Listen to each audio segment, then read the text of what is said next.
Okay. Yes, I think we are ready now to start our Okay. session. Salah satu berdoa, tolong.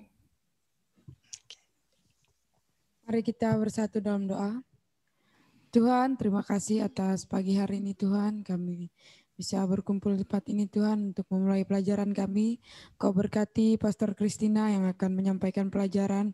Biar apa yang disampaikan bisa kami simak dan bisa kami pelajari dengan baik. Kami membuka pelajaran kami Tuhan di dalam nama Tuhan Yesus. Haleluya. Amin. Sebentar, kasih saya sebentar ya. Oke. Yeah, Sister Christina, you want to show last time the last page Yes. of from last time, the yeah? last page. Yeah. The last page the of lesson reflection. Yeah. Which is slide 11. Just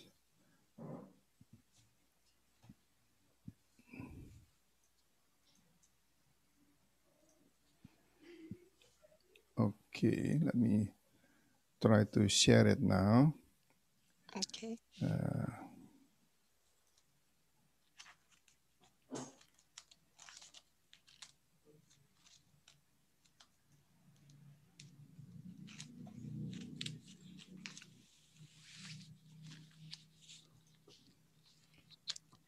Apakah kelihatan di sana nggak?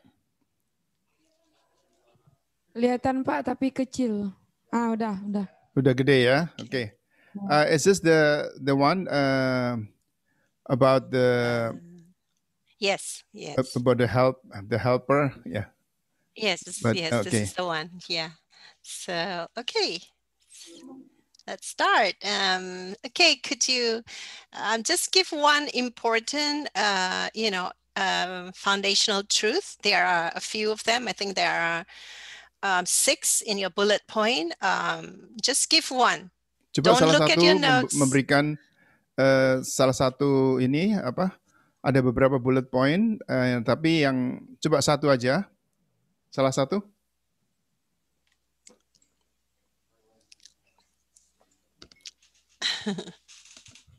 Ayo dong.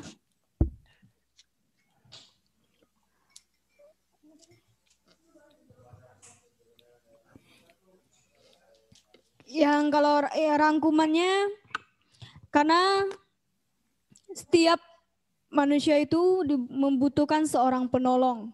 Seperti seorang kaum Adam membutuhkan seorang kaum Hawa untuk menolong dia dalam segala hal, misalnya. That's actually question 2. I just want question 1. Question nomor 1, pertanyaan pertama. Coba lihat catatannya kembali. Apa sudah lupa?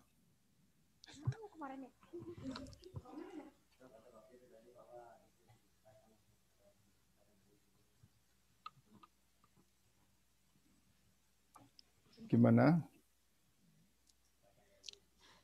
Tentang Adam dan Hawa yang Adam diciptakan dari debu dan tanah, dan Hawa yang diambil dari tulang rusuk Adam. I think there are still, okay. They're answering questions much later. This is like, anyway.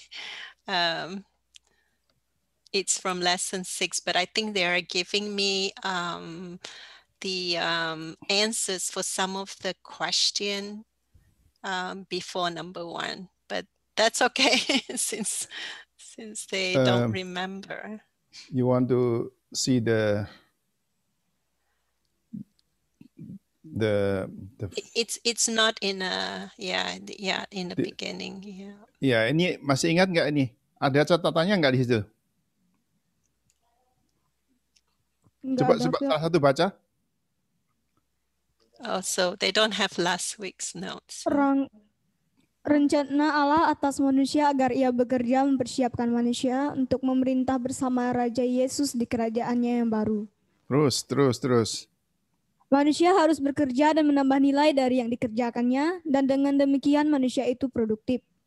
Konsekuensi memakan buah dari pohon pengetahuan baik dan jahat adalah mengenai ujian ketaatan dan bukan sifat dari buahnya.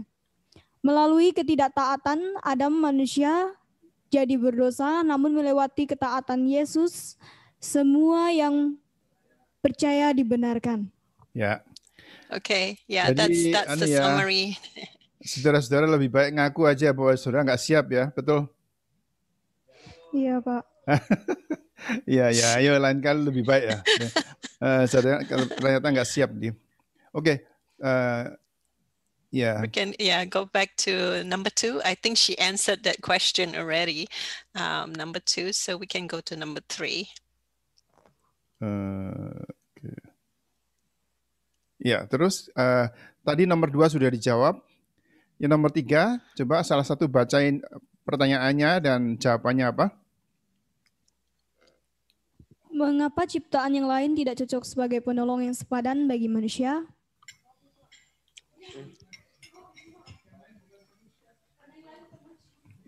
Karena yang lain bukan manusia, Pak. Kenapa? Karena yang lain bukan manusia, yang lain binatang gitu. Jadi gimana kalau binatang?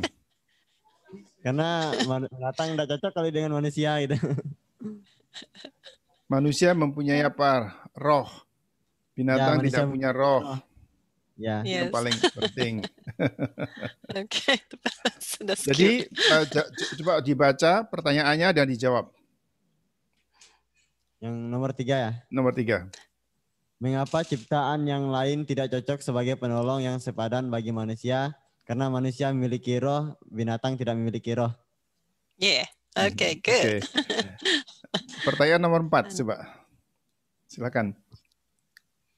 Mengapa digunakan kata-kata dibentuk atau dibangun dan bukan diciptakan untuk perempuan atau Hawa? Karena Hawa dibentuk atau dikerangka dari tulang rusuk Adam. Jadi makanya bukan diciptakan tapi dibentuk atau dibangun. Okay, that's good. Yeah.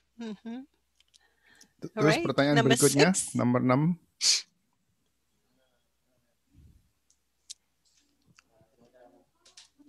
Yuk salah satu. Nomor 5, apakah arti yang penting tentang perempuan dibentuk atau dibangun dari samping atau tulang rusuk? Bukan. Nomor 6. Already, number 6. Tadi sudah kan? Yeah. Rupanya belum pada bangun ini ya. Rupanya belum pada bangun ya. Nomor 5, Pak. Iya, nomor 6. Nomor 5 sudah. Belum. Yang tadi 4. Oke, ya udahlah nomor 5. Oke. Oh, sama. Oke. Ya, nomor number 5 is the significance, okay? Mengapa penting bagi laki-laki dan perempuan menyadari peran mereka saling melengkapi, yang saling melengkapi? Apa ya? Jawabannya? Ayo, jangan ketawa. Karena biar bisa menghasilkan keturunan, tidak sendirian. Okay. Aduh, jawabannya kok jauh banget. Okay. I mean, that's part of it. Okay, so you want to continue with the new lessons or? Okay, I think they need to go back to the notes, yeah. Ya, jadi gini ya, saudara-saudara harus kembali ke notes saudara, baru bisa menjawab ini. Kalau enggak gitu, saudara ya, ngawur-ngawur jawabannya. Betul? Betul atau betul? Betul. Nah, gitulah, ngakulah. Lebih baik ngakulah. Oke, kita teruskan. So you want to continue with the next? I think we'll just go on to the next lesson because I think they probably forgot quite a bit of that. So you need to go back. Yeah. Okay. So let's go to the next lesson then. Oke, pelajaran yang berikutnya aja. Sebentar ya. Ini.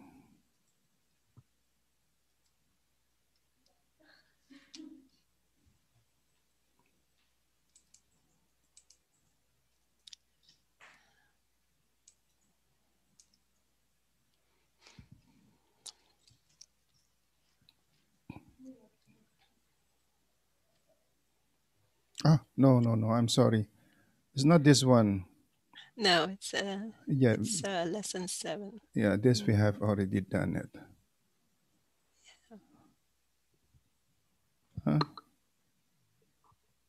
Is this one, right?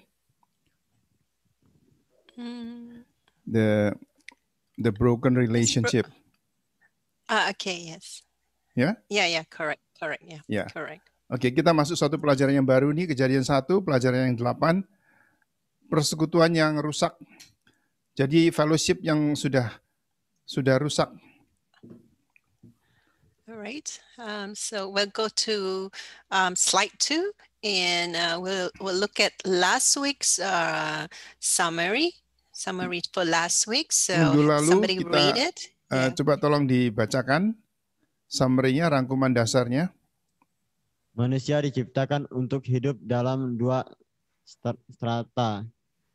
Strata fisik dan strata spiritual. Ya, jadi Penolong yang gini ya, sebentar. Strata itu terjemahan yang dicoba di pas itu, jadi artinya hidup di dalam 2 dunia, dunia fisik dan dunia spiritual. Jadi saya terjemahkan strata fisik dan strata spiritual. Ya, oke.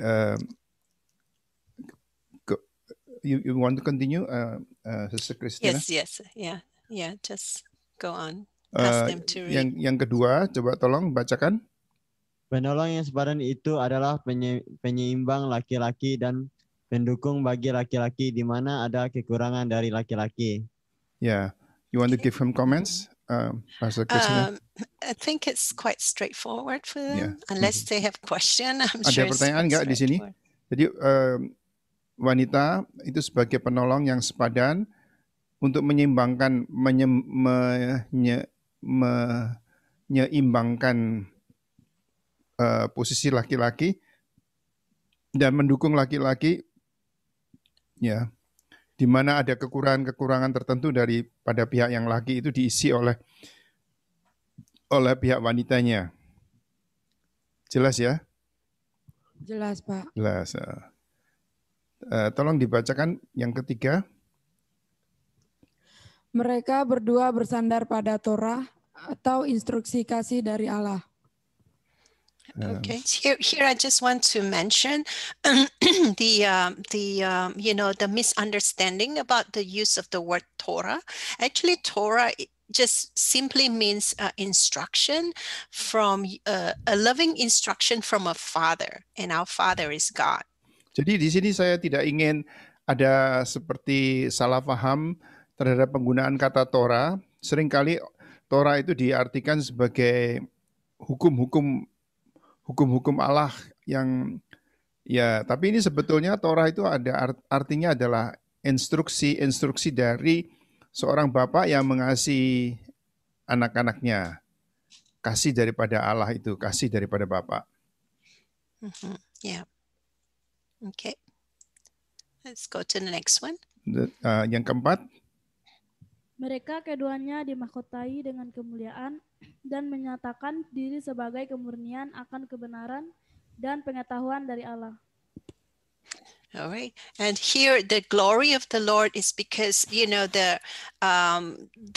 only knew pure knowledge, pure truth, and that becomes a glory for them. They don't know anything apart from what God, the things that God speaks into their life, and so jadi that is like a glory.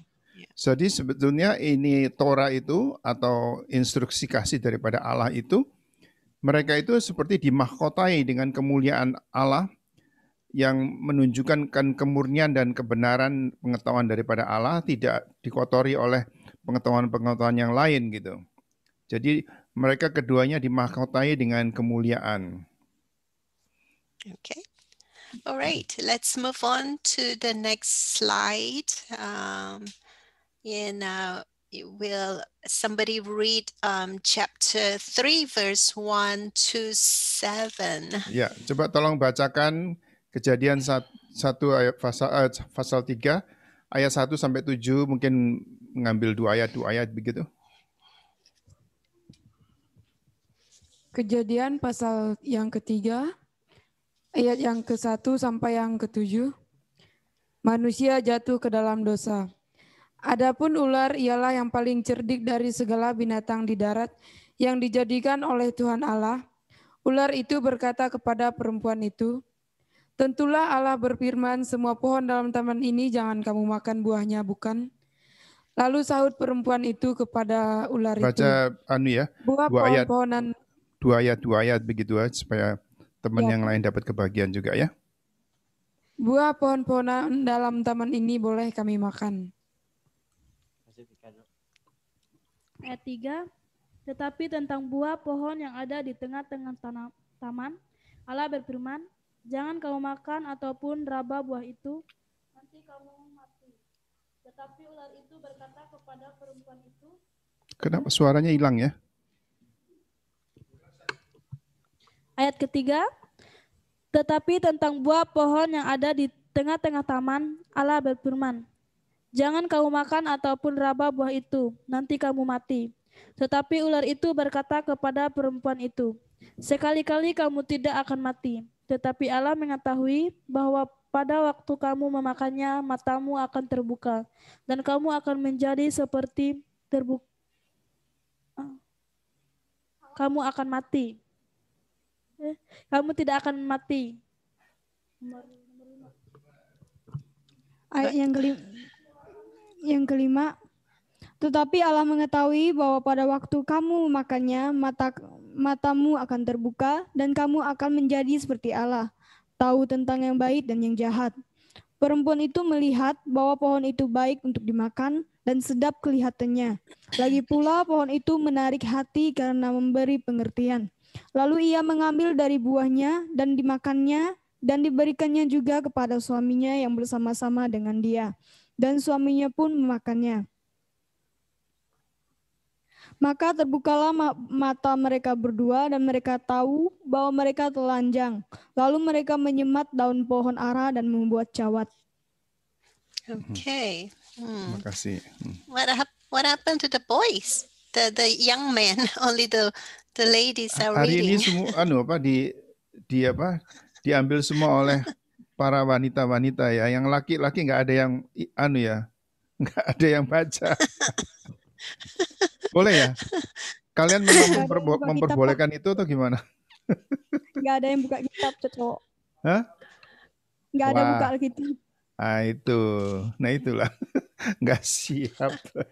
Oke. Yuk kita harus lebih baik ya persiapkan diri. Rupanya masih mabuk makan babi dari dari pestanya Agape atau makan apa itu makan?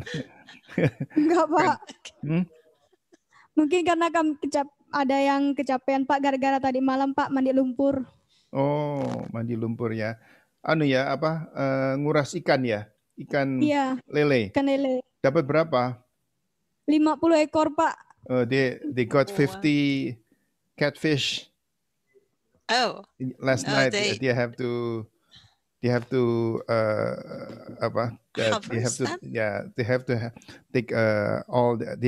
harvest the catfish. Oh, okay. So that's why they're tired. Okay. Okay. All right. Okay. If you look at the screen, you will see the word nahash. Okay. Nahash is. Kalau saudara melihat di screen ini, saudara melihat kata nahash yang artinya. All right.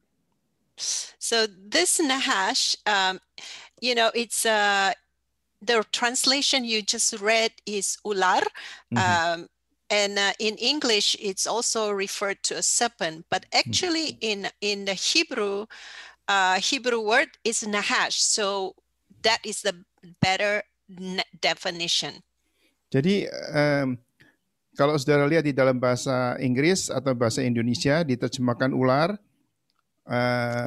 atau serpent dalam bahasa Inggris, tapi di dalam bahasa Ibrani-nya itu lebih tepat disebut nahash. Nahash itu. Okay. Yeah. So if you look at this, saya tuh belajar bahasa Hebrew juga ya.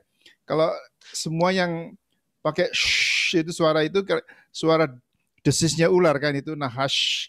Ada suara seperti shh itu suara desis desisnya kalau saya lihat itu ada beberapa istilah-istilah Ibrani yang seperti yang jahat-jahat itu seperti ada begitu, ada suara desisnya ular tuh. Okay.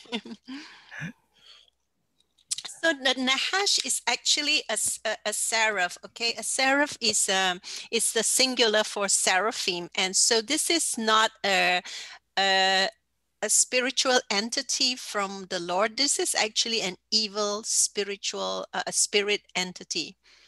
Jadi itu istilahnya itu mengambil dari kata seraf. Kalau serafim itu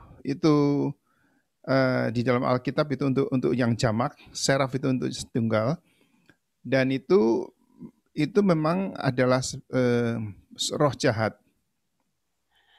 All right, so in Isaiah 27 verse 1, so this Nahash is described as a dragon, as the dragon. Kalau saudara baca di dalam Yesaya 27 ayat 11, nanti salah seorang membacanya, maka nahas itu sebetulnya itu dari seraf itu dari dragon atau naga.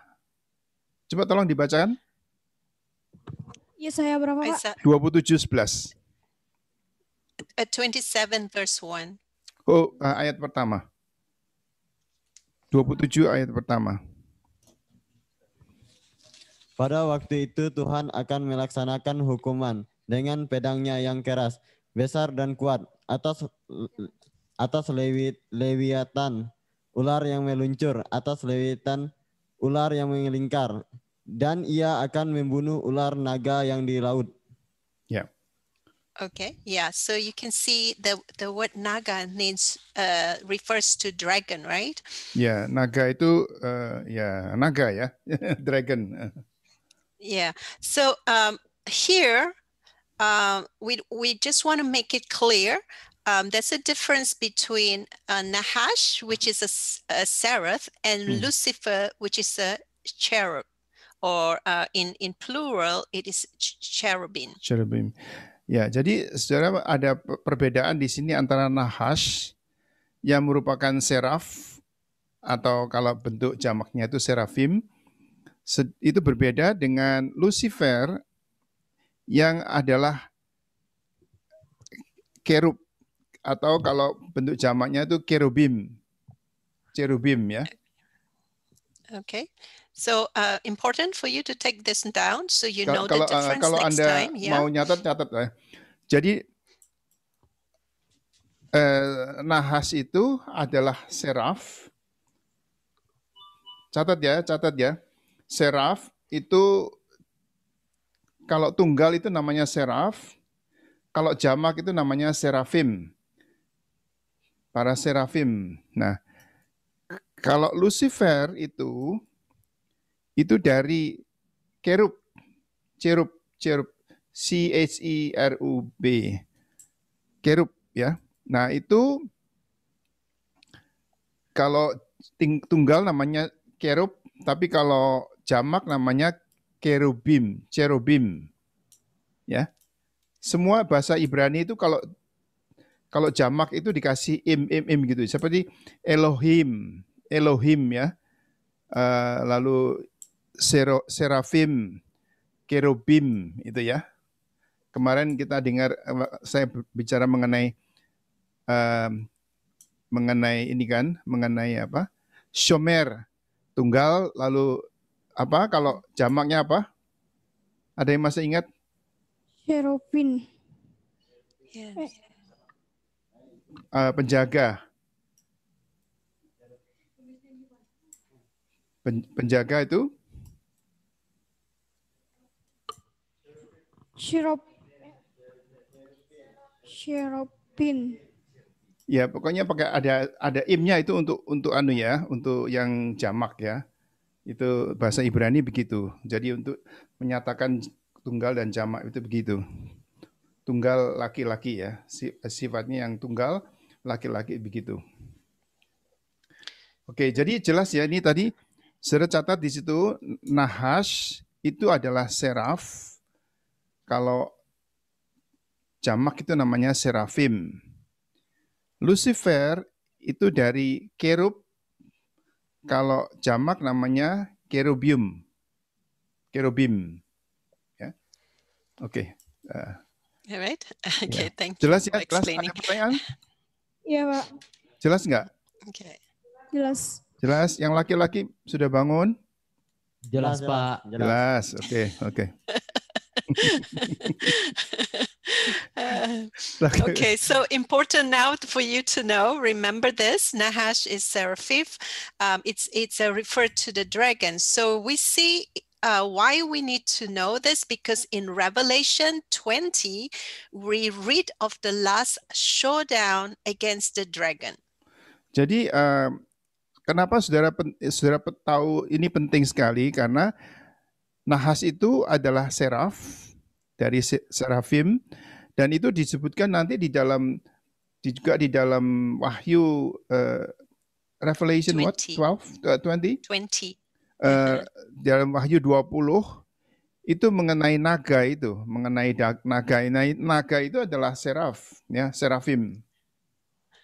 Yeah, so there's going to be a showdown against the dragon, all right? Now, jadi nanti ada seperti peperangan dari menunjukkan kekuasaan daripada dragon atau ular naga itu di dalam yang disebutkan di dalam Wahyu. All right, so this Nahash is that voice, that broke through, the perfect environment of the garden by, this voice speaking to the woman. It just broke through this perfect place of the Garden of Eden.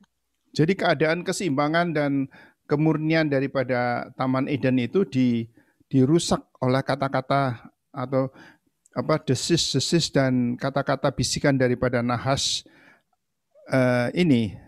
Jadi semuanya dahulunya baik-baik saja, tetapi begitu nahas masuk dan nahas itu mempengaruhi akan perempuan itu, maka segalanya rusak.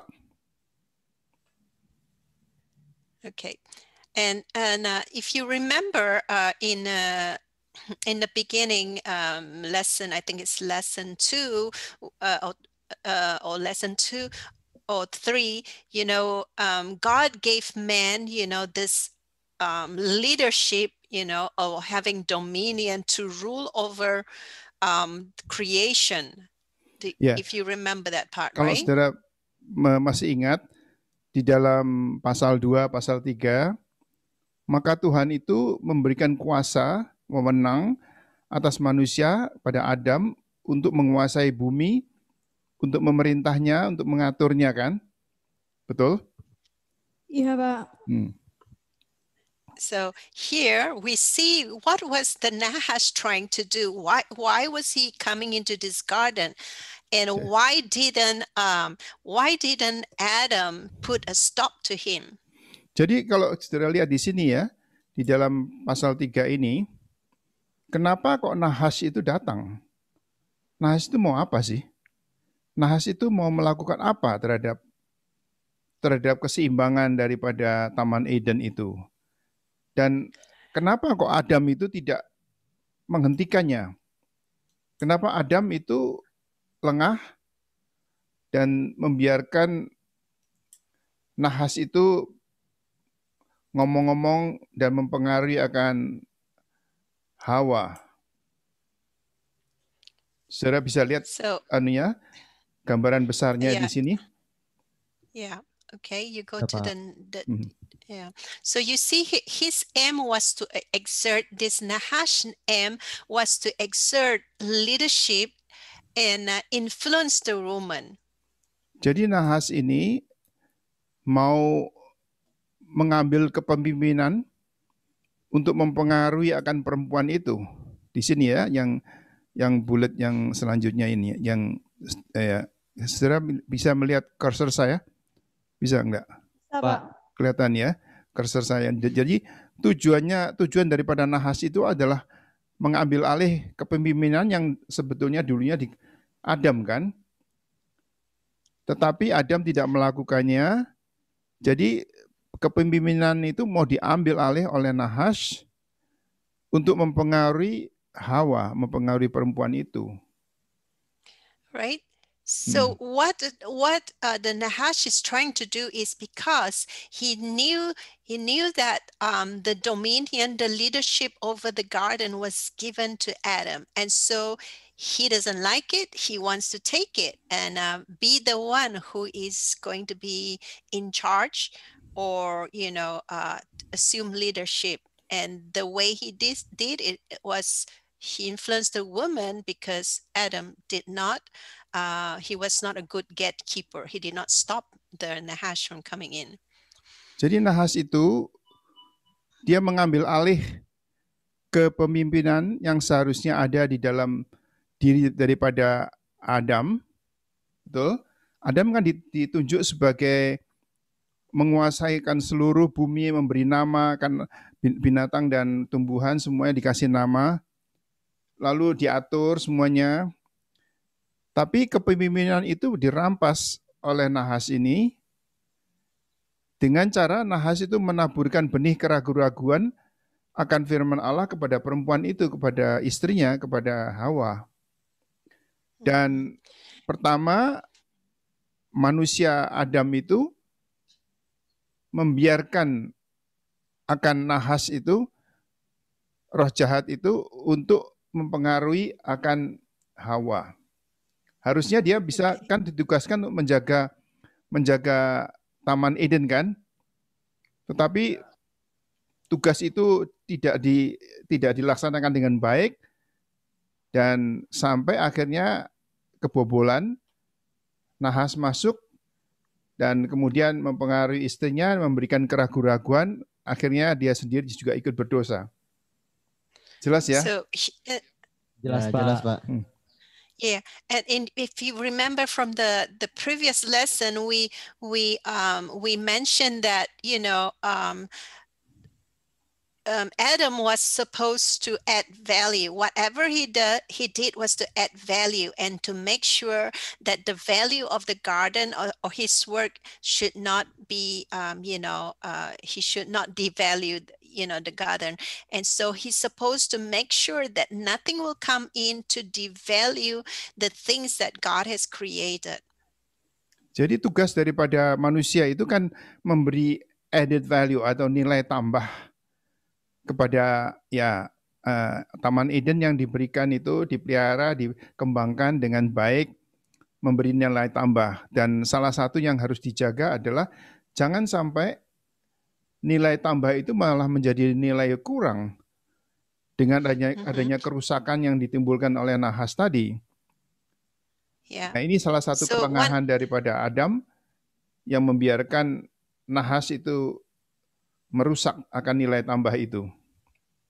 And the other thing is that if you remember how he's supposed to add value is to be fruitful and multiply. Salah satu tugas kepada Adam adalah semuanya itu menjadi berbuah-buah dan berbiak-biak, bukan? Ada nilai tambah di situ kan? Ya. Yeah, and the fruits are supposed to be good. So now with the Nahash coming in, instead of multiplying, being fruitful and multiplying in what is good to add value, now the Nahash comes in with something evil that instead of that, it's being fruitful and multiplying in the things that are evil, and therefore devalue what God has created and entrusted to him to exert leadership. Jadi sebetulnya kan tugas daripada Adam itu untuk menambah, memberikan nilai tambah, berbuah-buah, berbiak-biak, berkembang, memenuhi bumi. Tetapi Nahash ini justru mengambil alih, akhirnya dia juga memberikan nilai tambah, tapi nilai tambah daripada yang jelek, yang buruk, yang jahat gitu. Sehingga akhirnya nilai-nilainya itu tidak bertambah, malah menjadi jahat. Nilai-nilai yang dikeluarkan daripada apa yang diperbuat oleh manusia itu akhirnya menjadi jahat. So my question is this, to make it, to be an application. So my question is this, for example, you're in BISOM, okay?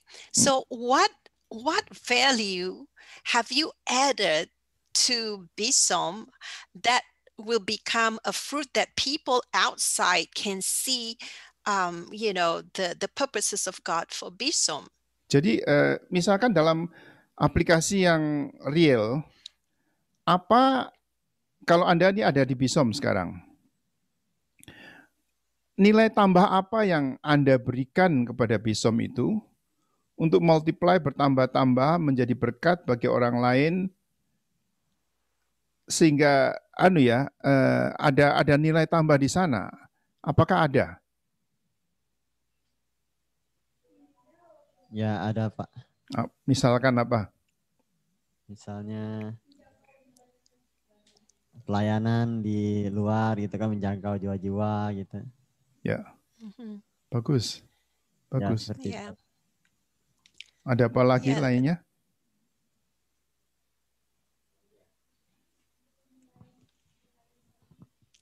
Yuk, ada yang mulai berpikir? Melayani orang yang sakit-sakit, mendoakan orang. Melayani orang sakit, mendoakan orang. Oke. Yeah. Apalagi? What about your character? Yeah. what about Karakternya your gimana? character? Gimana karakternya? Ya karakternya sesuai dengan peraturan BISOM, lebih baik lagi gitu. Lebih baik. Ya, Ya. misalkan ada pengajaran-pengajaran yang yang tidak sesuai dengan firman Tuhan, itu Ya. Anda melalui BISOM itu memberi nilai tambah. Ya, misalkan saja ya, saya ambil aja. Apakah ada enggak kalau di Jawa ya ada seperti menanam kepala kerbau gitu. Nah, kalau saudara membangun gereja, misalkan kita membangun gereja di Sebude atau di mana gitu. Lalu saudara terus minta mau menanam kepala kerbau, nah itu saudara tidak memberi nilai tambah itu. Ya. Tapi kita bersukacita memberikan nilai-nilai yang sebenarnya menurut nilai-nilai Kristen. Jadi kita tidak percaya kepada begitu-begituan. Ada nggak di sana seperti itu acara-acara adat yang miring-miring gitu? Ada banyak Pak. Apa misalkan? Kayak Itu dikasih sama temennya itu. Banyak Pak, seperti kalau pendirian rumah kan harus potong babinya, darahnya kan dicurahkan ke tanah gitu Pak. Oh, so there is like a ritual when you build a house in Kalimantan. You have to slay. You have to slay a pig, and then the blood has to be put down on the sand, on the earth. So and then they say some kind of prayer, right? It's the same as Sarawak, yeah. Seperti di Sarawak juga begitu, mereka terus berdoa begitu ya, begitu. Ada berdoa begitu? Pak. Hah? Ya Pak, Iya. kayak gitu Pak. Acara-acara adat. Ada apa lagi? Nyembah patung Pak. Nyembah patung. Ya Pak. Apa Patung itu misalkan? Patung itu dikasih sajian babi, ayam, anjing, darahnya. Terus disembah untuk jaga gunung supaya ndak longsor atau meletus, kata orang di sini. Adat orang di sini. Do you understand that? Yeah, because it's similar to Sarawak. Similar di yes, Sarawak juga gitu. Yeah. Ya itu. Nah, So that sekarang itu nilai-nilai itu saudara harus sebarkan ke masyarakat yang ada di dalam pengaruh saudara. Jangan saudara ikut-ikut. Tapi Ya, Pak. justru kita itu tidak memberikan kesempatan sebagai hal-hal yang berikut gitu. Karena saudara itu ditugaskan seperti Adam untuk memberi nilai tambah di dalam masyarakat saudara kan. di dalam gereja saudara, di dalam lingkungan saudara, dan saudara tidak bisa tunduk kepada acara-acara adat yang tidak alkitabiah itu, yang memberikan justru mengurangi nilai-nilai Kristen, justru banyak klinik-kliniknya, jimat-jimatnya, apanya gitu. Yeah. So I think what you can slowly teach. It's not easy to teach, change a culture, but you can start, like when you see how they dedicate the church, you can dedicate the land, the building, to the Lord. Start doing that. Jadi misalkan and hope. Yeah, go ahead. Sedikit-sedikit saudara memang tidak begitu mudah.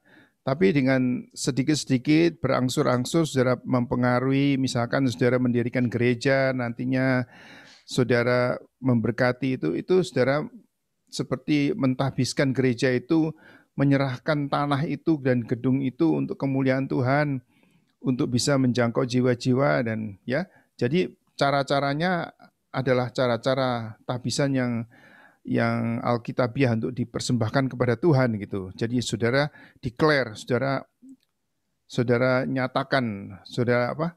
Declare itu apa? Apa Pak Yonatan? Declare itu menyatakan, memproklamirkan, menyatakan. Jadi ini tanah ini adalah tanah milik Tuhan. Jadi ini tidak kita berikan kepada setan atau roh nenek moyang yang ada di sini. Kita harus proklaim ya, ambil.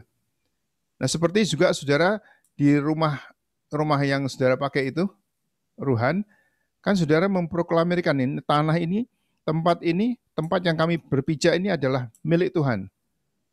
Jadi ya roh-roh jahat itu akan keluar, nggak berani. Yeah. So that's like adding value, yeah. Ya, itu seperti menambah ada nilai tambah di situ. Okay. So what the enemy have for so long, taken territories, so we can, those things have been devalued. Now we come in as God's people and we begin to restore the value bit by bit, taking back things that belong to God. Jadi ternyata ini sudah seperti permufakatan jahat daripada kekuatan yang jahat itu untuk mengambil seluruh kemuliaan Tuhan dan teritorinya dikuasai. Dan sekarang saudara-saudara itu harus mengambil alih kembali apa yang telah dirampas oleh kuasa jahat itu. Saudara harus rampas kembali gitu. Itu bagus itu. Jadi kita diberikan perintah untuk menggunakan kewibawaan ilahi untuk mengambil kembali akan segala yang telah dirampas oleh nahas itu. Yeah. So, what you'll do, like you do the prayer walk, every time, and you declare, sometimes it takes a while before the enemy leaves, but when you keep doing it, you proclaim and declare the blood of Jesus, worship the Lord, then, we are taking back the land. And you can do that in your kampong, in your churches around, all those things. When you take a walk and maybe in the town, just you may not be able to say a lot, may not say things that, may affect people, but as you silently begin to worship God, just declare and take back the land for God. Misalkan saudara itu berjalan Jericho walk tiap pagi begitu, saudara berdoa dengan satu tujuan loh, bukan hanya sekedar jalan-jalan aja atau berlatih atau melemaskan otot-otot, tapi saudara justru proklaim tempat itu menjadi milik Tuhan. Kalau saudara nanti di tempat lain pun, kalau saudara mengambil alih kembali teritori dari yang telah dirusakkan, yang telah dikuasai oleh setan itu, saudara ambil kembali. di dalam kampung saudara, di dalam gereja saudara, di dalam tempat desa-desa saudara, begitu. Yeah, and if you remember in Joshua, it says that every sole of his feet that touched the ground, he takes it back unto the Lord. Do you remember that verse in Joshua? Anda masih ingat juga perintah Tuhan kepada Joshua, tanah di mana engkau menginjak itu akan kuberikan kepadamu, bangsa-bangsa akan kuberikan kepadamu. Jadi tergantung kita itu mau menginjakkan tanah itu atau tidak. Jadi kalau saudara berani datang di Singkawang ini atau di tempat-tempat lain, maka saudara menginjakkan kaki di situ, maka tanah itu akan diberikan oleh Tuhan kepadamu. Artinya kalau saudara mau mengurusi, saudara mau mengorganisir, mengurus dan sebagainya, maka tempat itu adalah milik Anda, teritori Anda, gitu ya. Kita rampas kembali daripada kuasa gelap. Alright. Gimana? Ada pendapat, ada komen? Ayo, masa nggak ada komen? Diki? Ya. Ya. Gini Pak, kan setiap tempat itu kan ada beda-beda cara itunya. Kalau orang Dayak ini kan mereka masih yang di pedalaman itu kuat megang prinsip patuh kepada nenek moyang kan. Kadang kalau kita masuk itu kita kasih pengertian itu mereka anggap bahwa sama aja dengan Tuhan itu dengan roh-roh nenek moyang. Itu kayak gimana tuh Pak? Do you understand the question? No, I didn't. So, yeah. When we go to the inland and to the villages, first they have to honor the ancestors' soul, the dead ancestors, and then this is the question from Dickie from the first generation. Dickie asked that, how about if we go there and then we introduce them to God? So they consider God is like ancestor worship. It's like that. Oh, okay. You want to give comments? Yeah, I think that in a way you have a way in, since they regard that, God is like one of the ancestors, right? So just ask God for wisdom, Jadi kalau saudara masuk di sana, sebetulnya ada baiknya juga. Jadi kalau saudara memperkenalkan akan Tuhan itu, maka seperti Anda itu memperkenalkan sesuatu kekuatan yang seperti roh nenek moyang itu. Jadi dalam hal itu ya supaya timbul pertanyaan, supaya mereka menimbulkan pertanyaan di hati mereka. So if you remember how the Hebrew people will say the patriarchs, our ancestors, Abraham, Isaac, Jacob, so you can say that, Jesus is your ancestor, Jadi kalau saudara melihat di dalam, just ask God for wisdom. Saudara harus minta hikmat daripada Tuhan, seperti kalau di dalam Alkitab juga, pada waktu mereka masuk suatu tempat, di mana tempat-tempat yang mereka menyembah berhala dan bangsa-bangsa kafir, itu mereka mengatakan, aku datang dengan nama Allahnya Ibrahim, Ishak dan Yakub kan. Jadi ya saudara datang juga dengan nama daripada the Lord Jesus, Tuhan Yesus, yang anak Allah, yang saudara perkenalkan di situ. Yeah, just the thing is that we do not come in and straight away talk about they'll all these ancestors, we want to be respectful of them so that we can being wise to talk about Jesus. And God can help you. Jadi memang kita harus menghormati mereka supaya tidak menyinggung, tapi artinya kita memperkenalkan akan Allah kita. Kalau mereka belum kenal Allah yang disebut di dalam nama Yesus Kristus itu, kita perkenalkan. Ya, kita minta hikmat daripada Tuhan untuk memperkenalkan itu. Is that a little bit helpful, DK? Diki gimana? Gimana, kenapa Pak? Maksudnya ada sedikit lebih jelas atau gimana? Iya, jelas. Ya. Okay. Thank you. All right. Okay. So let's move on to the last line. The main point. It says that how did the Nahash try to influence this woman? So there are two trees in a garden. Okay, that's the tree of life, and then there's the tree of the knowledge of good and evil. Yeah. And what Nahash was doing? I need to translate. Okay. Jadi kalau kita lihat di sini ada di dalam chapter 3 ini poin yang terakhir di sini.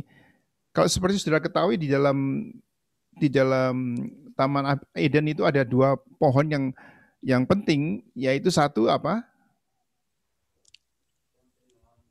Pohon kehidupan. Pohon kehidupan, dan kedua? Pohon pengetahuan yang baik dan yang jahat. Ya, gitu. Tapi kemudian I think I let you continue. Okay.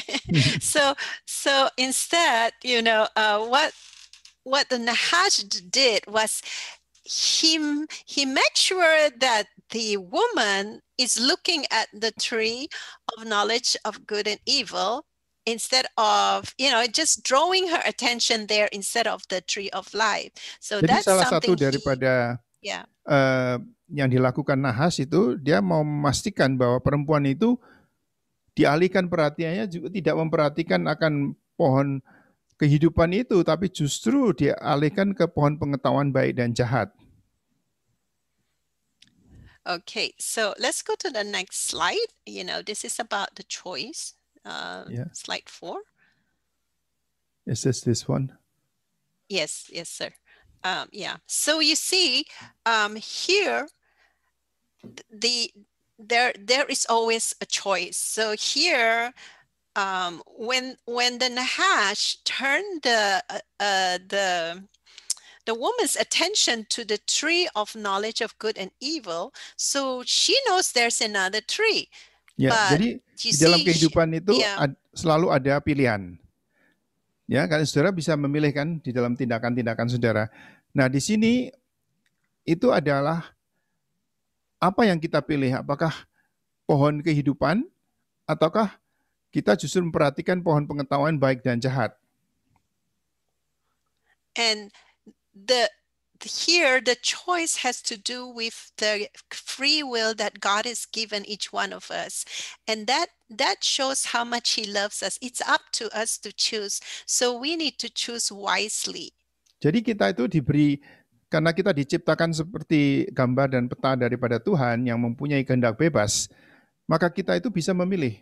Kita bisa memilih mana yang kita pilih, itu kita benar-benar ada di dalam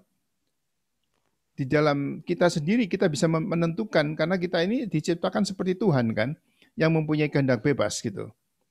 Nah, jadi kita harus benar-benar berhikmat untuk menentukan pilihan kita, karena kita diberikan kekuasaan itu. So the more your choice is dependent on how much you love the Lord and how much you want to obey Him. So we make choices from the time we get up till to the time we go to sleep. That's a lot of choice. So every choice we make is connected to how much we love God, how much we want to obey Him.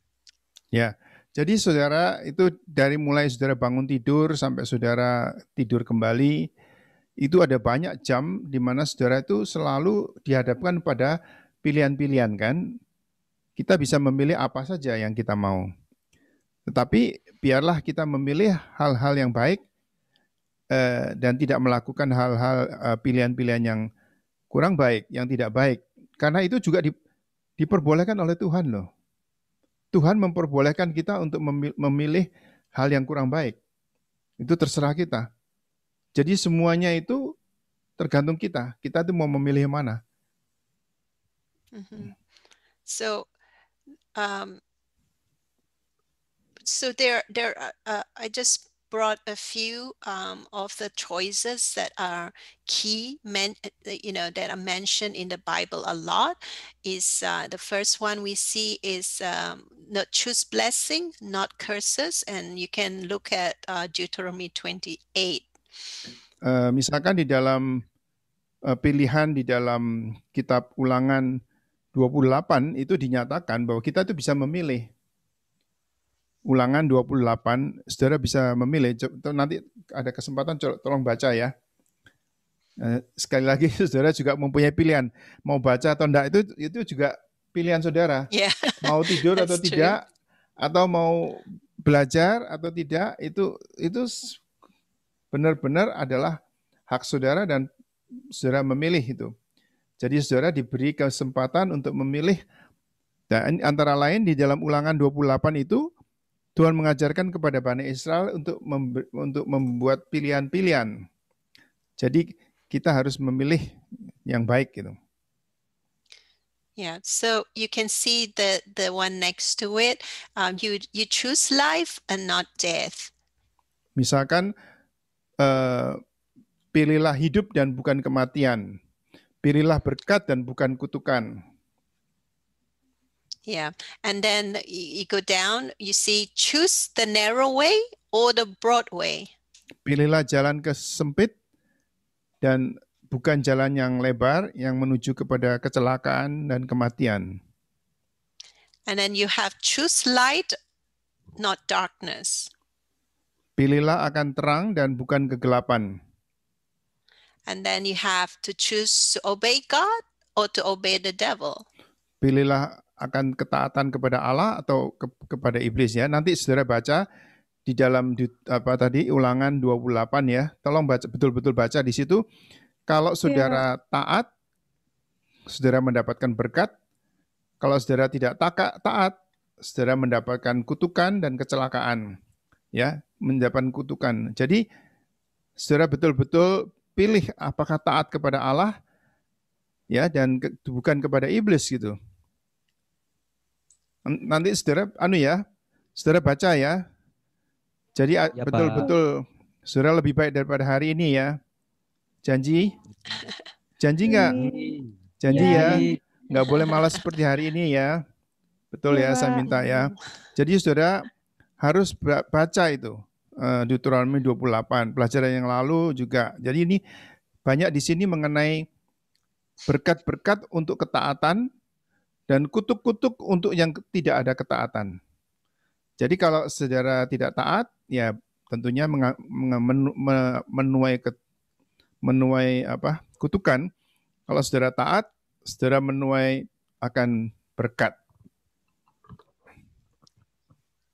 Okay, I think we probably have to continue the next because it's 8 already. Ya, jadi sekarang udah lewat dari jam 8.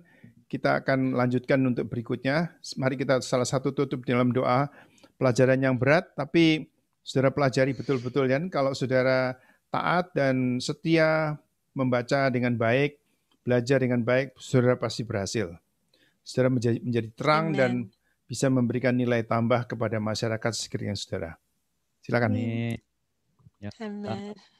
Baiklah, mari kita saudara doa. Terima kasih Tuhan atas berkat-Mu Tuhan. Kami belajar Tuhan, Kau berkati kami yang mendengarkan dan Kau berkati juga Pastor Christina yang telah mengajar kami Tuhan. Kau berkati keluarganya, Kau berkati segala usahanya Tuhan Yesus. Kau berkati juga Pak David yang telah memimpin kami Tuhan dan Kau berkati teman-teman yang telah mendengarkan.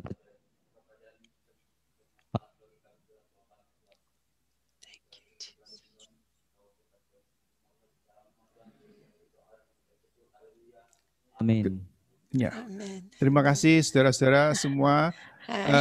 Ini ada guru yang baru, Pak Sukirno, sudah pernah ada yang sudah pernah dengar juga akan mengajar. Jadi kita dismiss. Saya kasih kesempatan 5 menit saja ya, Pak Sukirno. Tolong enggak apa-apa ya, 5 menit ya. Nanti kasih anak-anak supaya. No problem Pak. Silakan ambil break sebentar. Okay. Jadi terima kasih Pastor Christina. Bye, God bless you. Bye. Bye. Blessings. Anak-anak kalau ada yang mau ke belakang sekarang Ya, Pak. kembali lagi. Okay.